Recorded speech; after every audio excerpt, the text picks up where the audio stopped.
آج آپ کے اوپر جہاد فرض ہو چکا ہے، ساری اسلامی حکومتوں پر جہاد فرض ہو چکا ہے.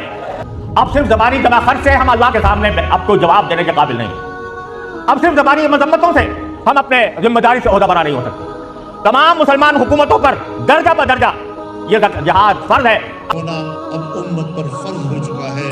جہاں جہاں کا مسلمان جس راستے سے وہاں شریک ہو سکتا ہو صہیونی جارحیت کا مقابلہ کرے. ایسی صورتحال میں شرعاً الاقرب فالاقرب کے اصول پر تمام مسلم حکومتوں پر جہاد فرض ہو چکا ہے، جس کے نتیجے میں فلسطینیوں کی نصرت امت مسلمہ پر واجب ہو چکی ہے.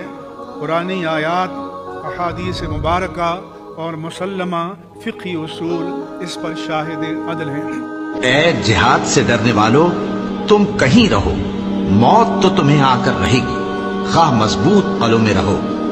اور ان لوگوں کو اگر کوئی فائدہ پہنچتا ہے تو کہتے ہیں یہ اللہ کی طرف سے ہے، اور اگر کوئی مصیبت پہنچتی ہے تو اے پیغمبر تم سے کہتے ہیں کہ یہ آپ کی وجہ سے ہمیں پہنچی ہے.